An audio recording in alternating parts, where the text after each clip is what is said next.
La Revolución Mexicana fue el resultado de una serie de exigencias sociales que no podían postergarse y por las que grupos y caudillos en varios puntos del país lucharon a partir de 1910. En cumplimiento a esas exigencias, se redactó la Constitución de 1917, que en su artículo 3 establecía la educación de forma gratuita, obligatoria y laica.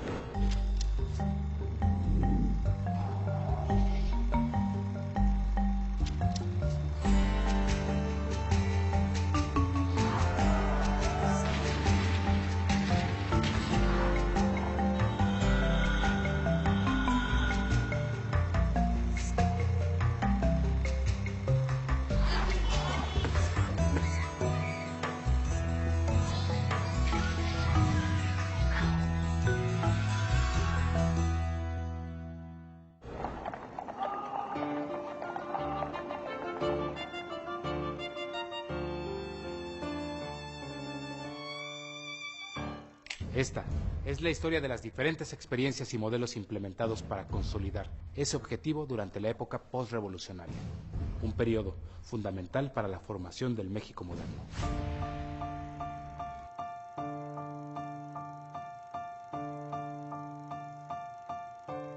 Una vez promulgada la Constitución de 1917, el presidente Carranza emitió leyes y decretos para reestructurar el sistema educativo. Desmanteló la Secretaría de Instrucción Pública y Bellas Artes para que sus funciones quedaran a cargo de los ayuntamientos y gobiernos estatales. Como gobernador de Coahuila, Venustiano Carranza había tenido la experiencia de que la educación funcionaba muy bien en manos de los ayuntamientos y pues apoyó esta moción, ¿no? Esto causó un desastre, por lo menos en el Distrito Federal, porque las escuelas fueron incapaces de sufragar los gastos, porque muchas escuelas cerraron, a los maestros no se les pagaban, hubo una gran huelga de maestros, en fin, esto fue en el Distrito Federal. Hubo otros estados donde la educación funcionó pues de otra manera, ¿no? Fue una medida que tuvo repercusiones negativas y tuvo buenos efectos. Esto obviamente obedecía a un nuevo proyecto de nación, porque hasta la Revolución Mexicana México no había tenido la posibilidad de organizarse como para repensar y replantear cuáles serían las directrices para una nación, pues por lo menos un poco más moderna que la que había construido el Porfiriato.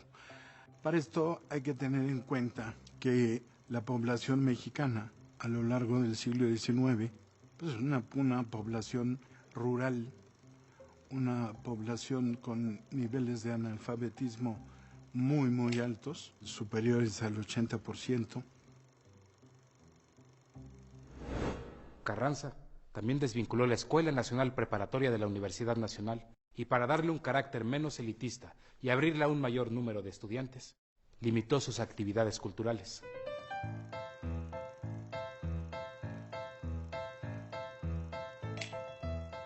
Intenta ser una universidad más práctica, no una universidad con un carácter tan humanista como era la de Justo Sierra. Incluso carreras como ingeniería, por ejemplo, incorporan estudios petroleros, en fin, este tipo de cosas. Se abre una escuela de odontología, se abre la escuela de ciencias químicas, en fin, se trata de hacer una educación más práctica y que llegue a un mayor número. Venustiano Carranza fue asesinado en mayo de 1920. El presidente interino, Adolfo de la Huerta, nombró a José Vasconcelos rector de la Universidad Nacional de México, quien restituyó funciones y dependencias, reincorporó a la Escuela Nacional Preparatoria y acuñó el lema "Por mi raza hablará el espíritu". En octubre de 1920, Vasconcelos publicó su proyecto de ley para la creación de la Secretaría de Educación Pública. La propuesta fue aprobada por el Congreso un año después, y él mismo quedó al frente de la recién creada institución.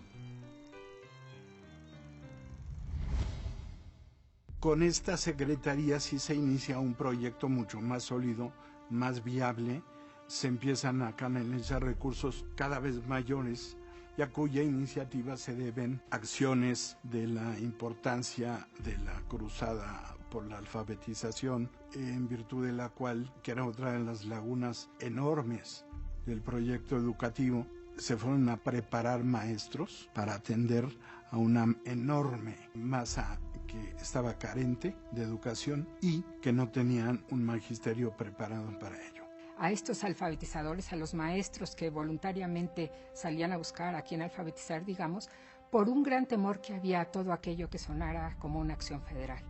Se tenía el recuerdo todavía y bueno, en muchas comunidades, en muchos pueblos aislados, digamos, a lo mejor ni siquiera había llegado la noticia de que ya no había revolución, de que ya no había grupos levantados en armas, de que ya no estaba el gobierno haciendo la leva, que era uno de los grandes temores en el campo, ¿no? Había una gran desconfianza, un gran temor de todo lo que sonara a federal y bueno, no entendían en muchas comunidades, entre muchos grupos, no entendían de qué se trataba esta campaña alfabetizadora y cuando sí lograban los maestros convencer a los grupos de alfabetizarlos, las dificultades eran muchas, ¿no? Los campesinos pues tenían trabajo todo el día, en la noche cuando tenían tiempo para asistir a estas reuniones alfabetizadoras, bueno, no había luz, tenían que improvisar con lámparas de petróleo, con velas, ya estaban muy cansados, en fin, era difícil acceder a los lugares de alfabetización. Yo podría decir que realmente llegaron poco las campañas, como campaña alfabetizadora. La escuela rural, la casa del pueblo, todo esto sí se expandió más, pero ya como campaña, bueno, el resultado incluso fue muy pobre, ¿no?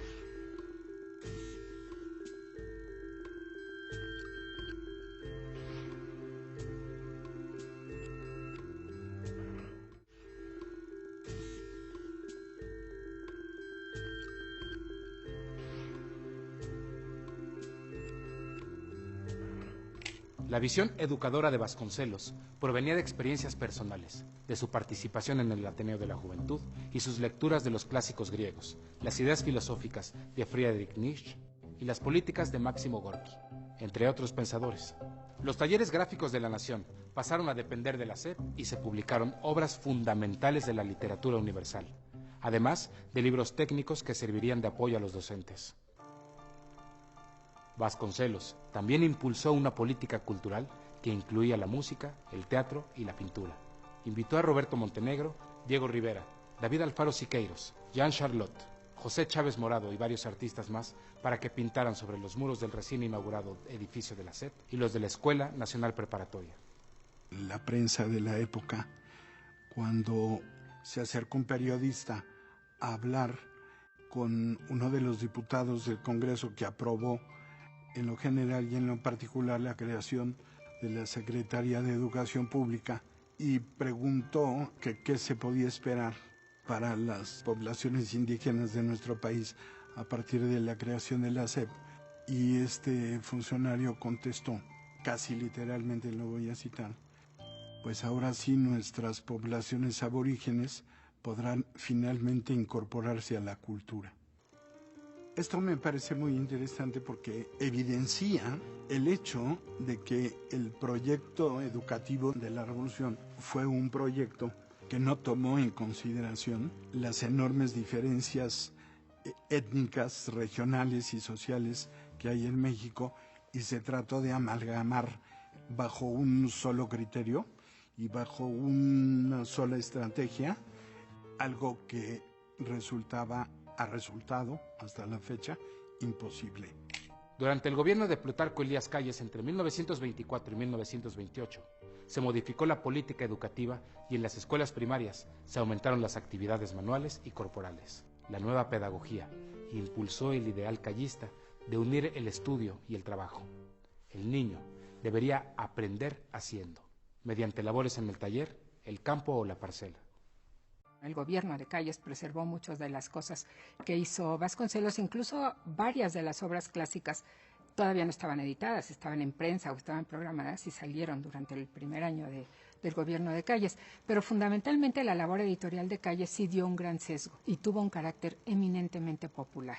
Sí, lo que publicó Calles fundamentalmente fueron folletos instructivos para la población, para los trabajadores. Desde un principio, Calles dijo que la preocupación de su gobierno iban a ser las masas campesinas y rurales, ¿no? Bueno, el mundo rural. Tenía la preocupación de hacer de México un país económicamente independiente que se parara en sus propios pies para contrarrestar pues, el efecto de Estados Unidos. Entonces, su gran preocupación fue formar a los campesinos. Entonces, echó a andar estas escuelas, las escuelas centrales agrícolas, impulsó la escuela rural.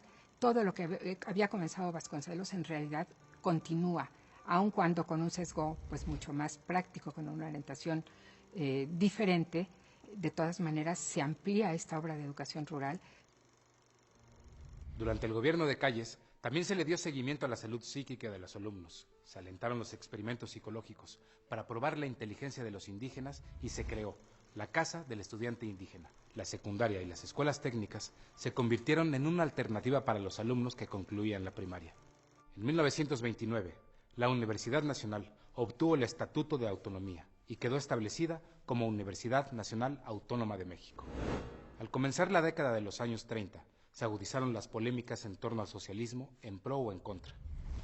Durante la gestión del presidente Abelardo Rodríguez, cuando Narciso Bassols fue secretario de Educación, hubo manifestaciones públicas que pugnaban por reformar la enseñanza laica y darle un sentido socialista, particularmente durante la segunda convención ordinaria del Partido Nacional Revolucionario, realizada en diciembre de 1933. Evidentemente, este concepto de socialismo era un concepto muy ambiguo, bastante impreciso y, en mi opinión, pues con poca sustancia de socialismo real. Pero claramente tenía un sentido progresista, tenía un sentido profundamente laico y hablaba en el nuevo texto de una educación apta para la comprensión racional del universo y de la sociedad. Y esto me parece que también es muy significativo porque pone en claro un concepto que de alguna manera era también un concepto dogmático. La educación en México, no la posrevolucionaria, sino desde 400 años antes, ha sido una educación que ha tenido como sustento una visión dogmática de la realidad. Es decir, se trata de una educación que es una educación en muchos sentidos metafísica, libresca, repetitiva y que apela a la participación del educando en términos de desarrollar sus capacidades mnemotécnicas, en mucha más medida que sus capacidades creativas y que sus capacidades de abstracción. Cuando Lázaro Cárdenas llegó a la presidencia en 1934, los proyectos culturales dieron un viraje al creciente radicalismo que vivía el mundo occidental. El marxismo soviético estaba dividido entre el comunismo de Stalin y el de León Trotsky, que, perseguido, se refugió en México en 1937, gracias a las gestiones del pintor Diego Rivera, quien logró que el presidente Cárdenas le diera asilo político. Al mismo tiempo, la Iglesia conminaba a todos los católicos para que impidieran por cualquier medio que se estableciera y difundiera la enseñanza socialista. Lo que yo le puedo decir es que eso no lo podría yo decir como un logro de Cárdenas. Al contrario, yo creo que el logro que hizo Cárdenas es multiplicar las escuelas en el campo. En toda esa escuela rural que vemos todavía algunos edificios por todo México, fue idea de él.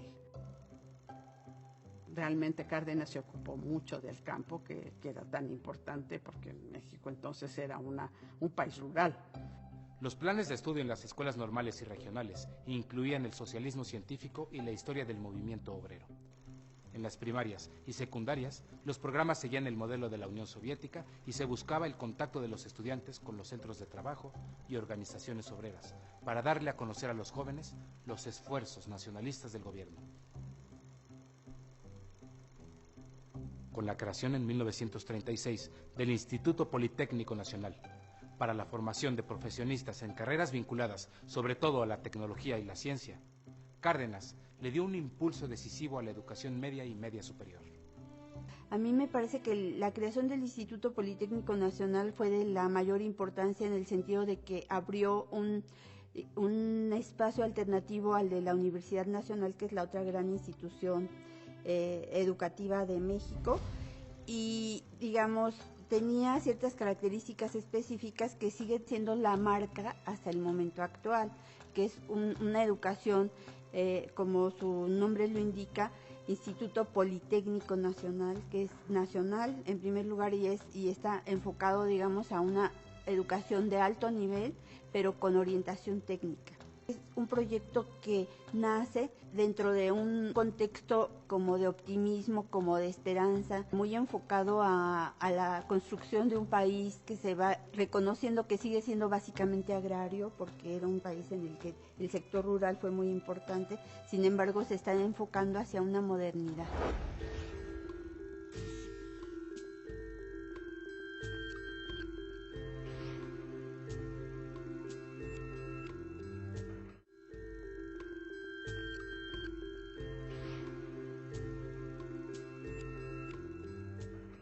Al momento de su fundación, el Instituto Politécnico Nacional estaba integrado por escuelas de diversos campos que hasta ese momento habían fungido de manera independiente, como la Escuela Superior de Comercio y Administración, fundada en 1890, la Escuela Nacional de Medicina Homeopática, establecida en 1895, la Escuela Superior de Construcción y la Escuela Superior de Ingenieros Mecánicos y Electricistas, fundadas en 1932, y la Escuela de Bacteriología, creada en 1934.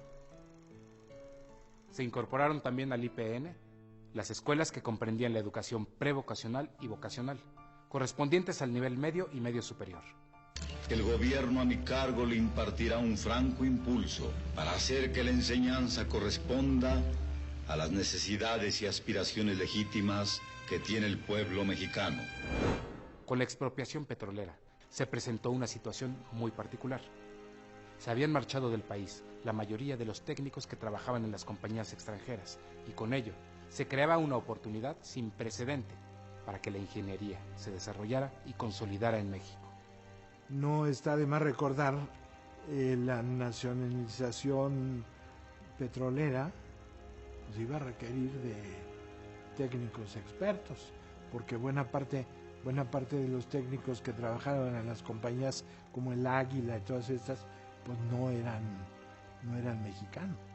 Entonces, yo creo que básicamente estos dos elementos, el control directo del Estado por una parte y por otra parte la necesidad y conveniencia de fomentar carreras técnicas, profesionistas técnicos, son las que en el fondo explican la creación del Politécnico. La Universidad Nacional no atendía algunos campos disciplinarios que quedaban bien cubiertos con el Politécnico. A partir de ese momento, se incrementaron notablemente las actividades de exploración y perforación, en las cuales participaron egresados del IPN, particularmente ingenieros y técnicos de la Escuela Superior de Ingeniería Mecánica y Eléctrica y de la Escuela Superior de Ingeniería y Arquitectura. Para consolidar el régimen político, en marzo de 1938, el Partido Nacional Revolucionario se transformó en Partido de la Revolución Mexicana, PRM, que se integró con 4 sectores: el obrero de la Confederación de Trabajadores de México, CTM, el agrario con la Confederación Nacional Campesina, el popular, integrado por elementos de la clase media como maestros, profesionistas y otros grupos sociales, y el sector militar. Particularmente, los maestros se agruparon en el Sindicato de Trabajadores de la Enseñanza de la República Mexicana. Lo que había anteriormente era una fragmentación de organizaciones magisteriales que daba lugar a muchísimos, problemas, suspensión de clases, pugnas intergremiales, etcétera. Entonces fue un proyecto de el general Cárdenas, tratar de que el sindicalismo de los maestros se agrupara en una sola agrupación. Pero aunque él trató y hizo muchísimo porque esto se diera, él durante su sexenio no se logró. De hecho, la consolidación de un sindicato único ya se da durante el gobierno de Ávila Camacho. A finales del gobierno cardenista, el número de primarias federales, escuelas secundarias, internados indígenas y escuelas regionales había aumentado considerablemente. El índice de analfabetismo entre los mayores de 10 años disminuyó del 69% que existía en 1910 al 51%. Los programas de la SEP servían de norma en casi todos los estados. Los textos escolares y publicaciones oficiales hablaban de justicia social y las series SEP y Simiente exaltaban valores como la cooperación y la lucha de clases. A partir de 1938 y ante la amenaza de una guerra mundial, Cárdenas frenó su política radical, aunque fundó en Morelia, Michoacán, una escuela para albergar y educar a los niños españoles que llegaron al país como refugiados de la Guerra Civil. Y la idea de educar al pueblo de México con una visión socialista, que me parece que era una iniciativa en contra de todavía la tradición eclesiástica católica que tenía la educación en México, ¿no? Entonces ahí la idea de una educación científica, de una educación laica y de una educación socialista, bueno, pues era una idea perfectamente coherente con la política cardenista y con ese carácter jacobino que tenía el gobierno de Cárdenas. Pero las circunstancias internacionales cambiaron y el énfasis de la política económica cardenista, que estaba centrada en el sector primario de la economía, en esta coyuntura a la que me referí, pues dio un vuelco y un viraje, y entonces el interés se centró en el sector secundario. En febrero de 1939, Cárdenas creó el Instituto Nacional de Antropología e Historia y nombró al arqueólogo Alfonso Caso como su primer director. Con el tiempo, el INAH se consolidaría como una de las instituciones académicas y científicas más importantes del país. Desde entonces, se ha dedicado a la investigación, conservación y difusión del patrimonio cultural mexicano. Al terminar el periodo presidencial de Lázaro Cárdenas, México era un país mayoritariamente rural con una población aproximada de 20 millones de habitantes, que empezaba a cosechar frutos en su estructura económica y social, pero que todavía vivía momentos de tensión política derivada de las reformas de su gobierno.